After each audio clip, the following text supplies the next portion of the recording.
Oke, teman-teman, selamat siang teman-teman semuanya. Siang, Pak. Siang, Nah, Pak.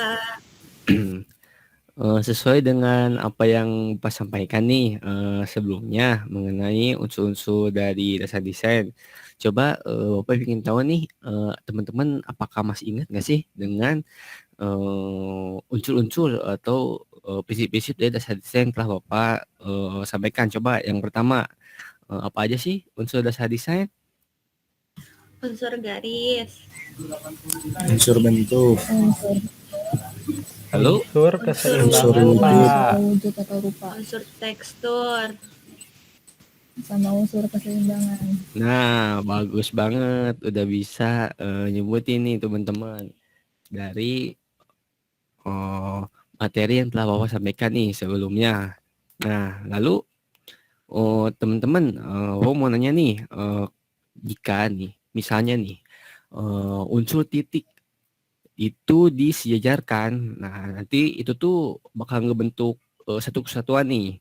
Nah, maka itu disebut unsur apa sih? Kira-kira ada yang ingin jawab? unsur garis, Pak. Betul, Taufik sudah bisa mengetahui unsur garis itu merupakan satu kesatuan dari unsur titik.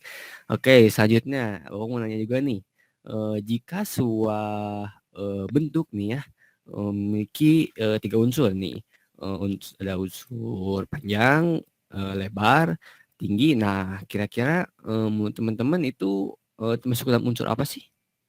Ada yang ingin menjawab? Saya mau izin menjawab. Oke, coba Rani ingin Ya, menjawab kira-kira apa? kalau menurut saya yang dimaksud Bapak itu unsur wujud atau rupa, Pak. Betul, Rani sudah bisa menyebutkan bahwa unsur wujud atau rupa itu memiliki tiga unsur ya, ada panjang, lebar, tinggi. Jadi itu tuh menghasilkan elemen trimatra di dalamnya. Oke. Nah, sebelumnya kan tadi saya sudah tanya nih ke teman-teman nih mengenai materi yang saya sampaikan. Coba Bapak ingin memberi kesempatan nih ya teman-teman. Kira-kira apa sih ada yang ada di unek-unek kalian gitu, di pikiran kalian yang ingin ditanyakan coba? Ada yang ingin bertanya nggak? iya Pak, izin bertanya Pak. Oke, silakan Tiara mau bertanya mengenai apa? Gini Pak, jika unsur tekstur pada produk desain grafis itu apa harus bisa diraba secara nyata gitu Pak? Makasih. Oke, bagus Tiara udah bisa menyampaikan pertanyaan yang ada di terbesit di pikirannya. Nah, coba sebelum Bapak jawab nih, kira-kira teman-teman ada nggak sih yang pingin bantu menjawab gitu? Kira-kira, wah saya punya jawabannya nih Pak, mau berbagi dengan yang lain. Oke, siapa kira-kira yang ingin? Saya, Pak, ingin bantu menjawab. Oke, silakan Tantan. Nah, kalau menurut saya itu, Pak, tidak perlu, Pak, karena sebenarnya bisa digantikan oleh visualisasi yang baik, Pak.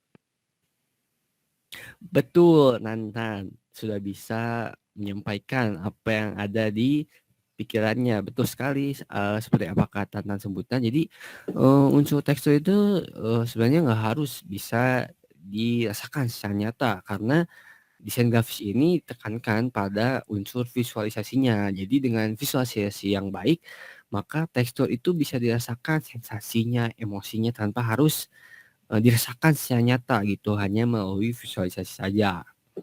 Nah, dari yang kita lalui sebelumnya nih, teman-teman sudah bisa nih secara teori paham apa saja prinsip-prinsip serta unsur-unsur dari dasar desain grafis ini. Cuman Bapak ingin tahu nih, apakah pengetahuan kalian itu hanya sekedar teori saja atau teman-teman paham nih fungsinya? Jadi nantinya saat teman-teman buat produk desain grafis ini nggak asal-asalan, jadi nggak suka-suka gue gitu kan, bikin desain yang gue banget gitu kan, masukin aja semua elemen itu kan kayak rujak gitu kan, segala buah dimasukin kan. Nah, Bapak ingin tahu nih, dengan pengetahuan kalian sebelumnya, apakah kalian tuh ngerti nggak sih kegunaan dari unsur-unsur dari materi ini? Nah, sekarang Bapak ingin memberikan kesempatan nih sama kalian untuk saling berdiskusi satu sama lain. Nah, di sini Bapak akan bagi karena kebetulan ada 4 orang nih ya, Bapak bagi 2 aja deh. Nah, tiap kelompok ini berisikan 2 orang di mana tiap kelompok akan membahas unsur-unsur dari yang telah Bapak sampaikan. Oke, Bapak pilih ya. Coba kira-kira untuk kelompok pertama ada Tiara sama Topik deh. Coba Tiara dan Topik bahas diskusikan nih mengenai unsur garis dan unsur bentuk. Lalu sisanya Tantan dan Rani diskusikan mengenai unsur wujud atau rupa serta unsur tekstur ya. Oke, silakan diskusi ya teman-teman, saling bertukar pemikiran. Oke.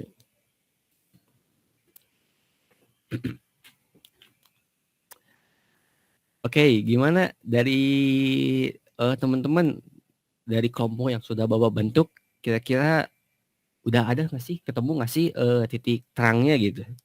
Coba gimana? Kira-kira yang meyakinkan, coba dari kelompok Tiara deh sama Topik. Apakah mau nggak memaparkan hasil diskusinya ke teman-teman nih? Kita berbagi, sharing. Gimana? Ya, baik Pak. Nah, dari hasil diskusi kami ya, dapat disimpulkan gitu Pak, kalau unsur garis ini memiliki fungsi agar kesan yang ada pada poster bisa disampaikan melalui bentuk garis yang menghiasi produk desain grafis. Nah, selanjutnya bakal dijelaskan oleh Topik.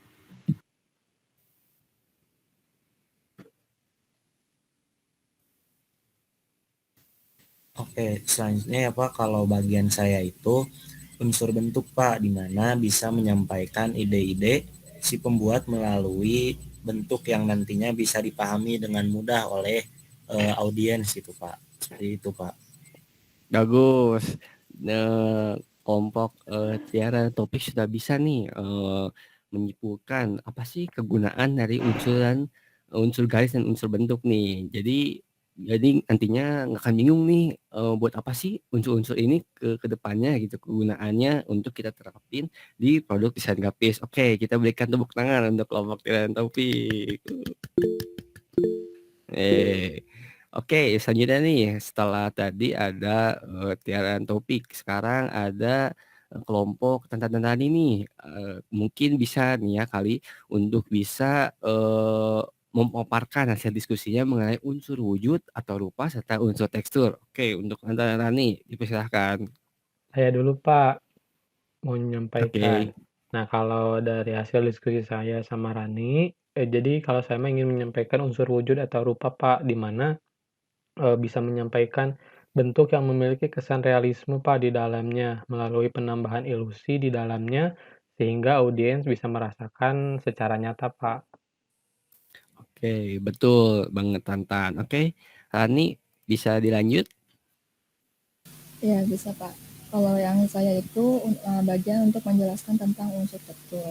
Kalau menurut saya, unsur tekstur itu sama seperti yang Tantan sebut pada unsur sebelumnya Pak. Unsur ini juga bisa memberikan kesan serta emosi tertentu terhadap permukaan objeknya, sehingga bisa dirasakan walau hanya lewat visualisasi saja Pak. Mungkin sekian dari kelompok kami. Ya, benar. Betul banget nih dari yang apa disampaikan Tante ini mengenai unsur wujud atau rupa. Kebetulan banget ya dari kedua unsur ini ternyata memiliki kesamaan ya. Jadi keduanya itu memiliki kegunaan agar emosi serta kesan dari desain itu bisa disampaikan kepada audiens melalui visualisasi saja. Tidak sia-sia Bapak mengelompokkan kelompok ini, ternyata memang pemikirannya sudah satu frekuensi ya. Ya, jadi dari yang apa yang kita bahas nih sebelumnya nih, ternyata ada satu lagi nih, ketinggalan satu unsur lagi. Kira-kira apa ya? Nah, unsurnya itu satu lagi adalah unsur keseimbangan. Nah, unsur keseimbangan itu juga penting banget karena mempunyai kegunaan itu yakni untuk menjaga bobot agar perhatian audiens itu tidak hanya terpusat pada satu sisi saja. Jadi bisa fokus ke keseluruhan produk desain grafis. Jadi nggak hanya orangnya aja gitu ya yang buat, yang pingin perhatian, ternyata produk desain grafisnya pun pingin dapat perhatian. Jadi produk desain grafis itu cerminan dari si pembuatnya. Oke, teman-teman berikan tepuk tangan ke kelompok Tantan dan Rani karena sudah memberikan informasi yang telah disampaikan. Oke, teman-teman, karena tadi kita sudah saling bertukar informasi ini kepada satu sama lain nih. Jadi Bapak harapkan dari adanya sesi diskusi ini kita bisa paham nih apa sih kegunaan dari kelima unsur ini. Jadi kita itu nggak asal ngabisin waktu aja gitu kan belajar kayak gini ngapain nggak ribet-ribetin diri sendiri ya. Tapi karena kita sudah ada sesi diskusi ini, kita paham apa sih kegunaannya. Oke, teman-teman. Nah, dari hasil pengamatan Bapak juga, dari sesi diskusi ini, Bapak bisa menjadikan ini sebuah indikator penilaian terhadap teman-teman bahwa teman-teman itu paham. Jadi tenang aja teman-teman ya. Jadi teman-teman itu nggak sia-sia lah untuk saling berbagi informasi mengenai yang saya diskusikan karena ini juga menjadi suatu penilaian terhadap Bapak dan menjadi evaluasi ke depannya. Oke, tepuk tangan untuk teman-teman semua karena bisa mengikuti sesi ini dengan lancar dan efektif. Oke, teman-teman, terima kasih yang sudah ikuti secara kondusif ya sesi ini. Bapak ucapkan terima kasih. Wassalamualaikum warahmatullahi wabarakatuh. Waalaikumsalam warahmatullahi Waalaikumsalam wabarakatuh. warahmatullahi Waalaikumsalam.